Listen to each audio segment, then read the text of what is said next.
आप सभी का द हॉरर चैनल में स्वागत है।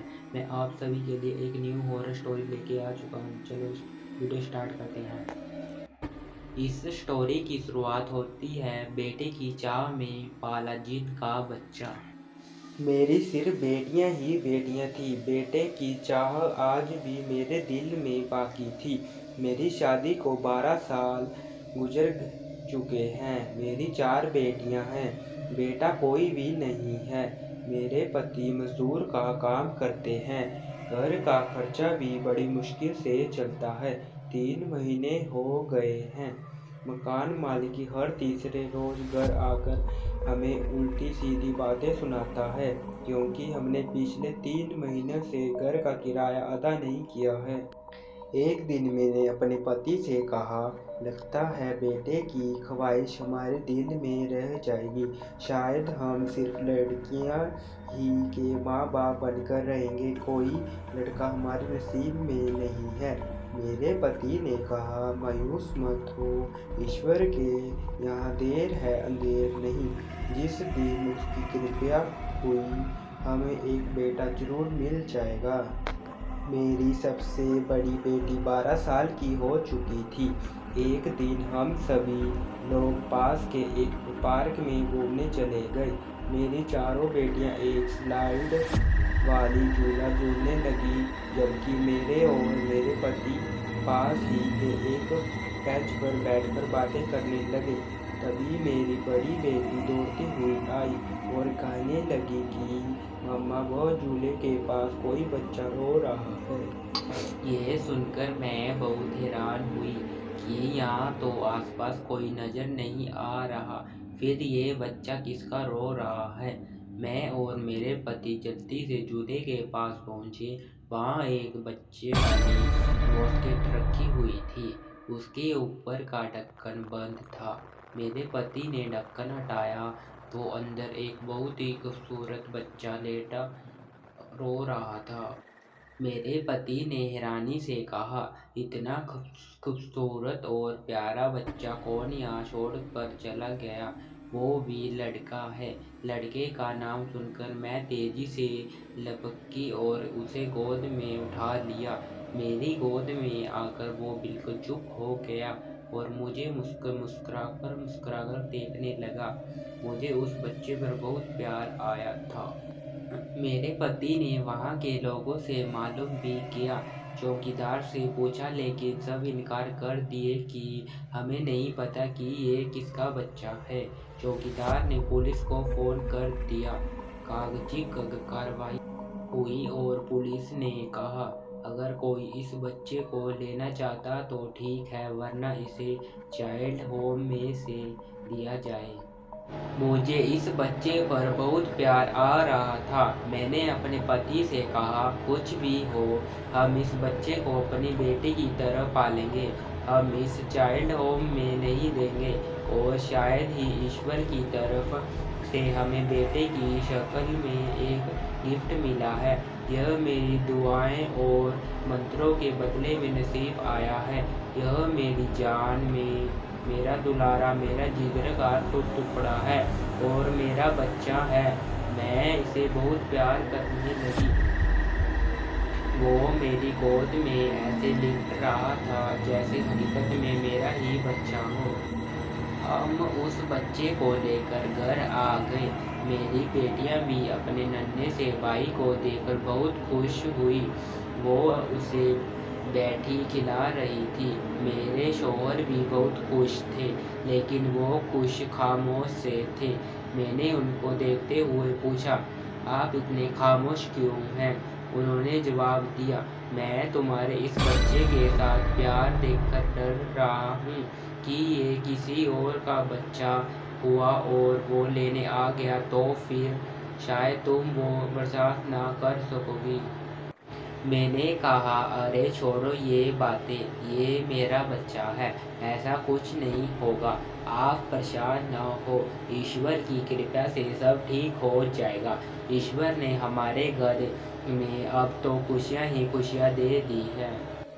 मैंने उस बच्चे का नाम साहिल रखा। साहिल की एक बात बहुत अजीब थी कि वो सारे दिन तो हम लोगों के साथ खेलता रहता, लेकिन अब सोने का वक्त होता तो वह हम लोगों के पास नहीं सोता, बल्कि जब तक उसको उसी बास्केट में ना लिटाया जाता उसे नींद नहीं आती। शाम का वक्त था। मैं साहिल को अपनी गोद में लिए बैठी प्यार कर रही थी कि अचानक कमरे का दरवाज़ा खुला और मकान मालिक अंदर से आया। वो बहुत गुस्से में चिल्लाने लगा कि तुम लोगों ने अभी तक घर का किराया नहीं दिया है। अगर कल शाम तक तुम लोगों ने किराया नहीं दिया तो तुम लोगों का सामान इस घर से निकाल कर बाहर फेंक दूंगा। ये सुनकर मैं बहुत परेशान हो गई, क्योंकि घर का किराया भी 10,000 रुपये महीने था। हमारी आमदनी बहुत कम थी, घर का खर्चा ही बहुत मुश्किल से चलता था और अब 3 महीने का किराया भी हम लोगों को देना था, मतलब 30,000 रुपये। इस बात को लेकर मैं बहुत परेशान बैठी थी। मैंने उठकर साहिल को बास्केट में लिटाया और किचन में जाकर खाना बनाने लगी। थोड़ी देर के बाद जब मेरे पति आए तो मैंने उन्हें सब बता दिया कि मकान मालिक ने ऐसी वैसी बातें कही है। ये सुनकर वो भी अपना सर पकड़कर बैठ गए कि अब ये 30,000 रुपये कहाँ से लाएंगे। सर्दियों का मौसम था, रात के 8 बज रहे थे। सारे बच्चे दूसरे कमरे में खेल रहे थे। हम पति पत्नी किराए की टेंशन में खामोश बैठे थे। तभी अचानक बास्केट में साहिल रोने लगा। मैं उठी और साहिल को गोद उठाकर सोफे की तरफ आने लगी। तभी मेरी नज़र बास्केट पर पड़े तो उसमें हजार हजार नोटों की गड्डी रखी हुई थी। मैं ये देखकर बहुत हैरान हुई। मैंने अपने पति को दिखाया तो वो भी हैरान हुए और वो पैसे उठाकर गिनने लगे। वो पूरे 1 लाख रुपए थे। मैं बड़ा हैरान हुई कि बास्केट में पैसे कहाँ से आए। मैं तो रोज़ाना बास्केट को साफ करती हूँ, मुझे तो कभी ऐसा कुछ नज़र ना आया। अगली सुबह हमने मकान मालिक को 30,000 रुपये किराए के दे दिए और 70,000 रुपये हमारे पास बच गए। हमने उन पैसों से रेफ्रिजरेटर और वॉशिंग मशीन खरीद ली, क्योंकि सर्दियों में ठंड पानी से कपड़े धोने से हाथ फट जाते थे। मैंने साहिल को गोद में उठा लिया और उसे प्यार करने लगी, कहने लगी कि तुम इतने छोटे फिर भी तुमने हमारी बहुत मुसीबत दूर कर दी। तुम कितने अच्छे हो। मेरे पति मुझे बार बार कह रहे थे कि वो सब तो ठीक है, लेकिन पहले यह मालूम करो कि ये पैसे आए कैसे। कहीं ये बच्चा जन्नत तो नहीं है। मुझे इस बच्चे पर पहले ही दिन से शक हो रहा है। मैंने कहा, आप भी अजीब अजीब बातें करते हैं। एक तरफ मेरे प्यारे बच्चे ने हमारी मुसीबत हल कर दी और दूसरी तरफ आप हैं कि ऐसी बातें कर रहे हैं। मेरे बच्चे की ऐसी वैसी बातें ना कहो, वो बहुत अच्छा है। मैं अपनी सारी बातें अपने बेटे साहिल को बताती थी। हमें बराबर बास्केट से पैसे मिल रहे थे, यहाँ तक कि हमने अपना घर बनवा लिया और अपने कारोबार भी शुरू कर दिया। घर में पैसों की कोई कमी नहीं रहती थी। साहिल 4 साल का हो चुका था और अब वो अपनी बहनों के साथ स्कूल जाने लगा था।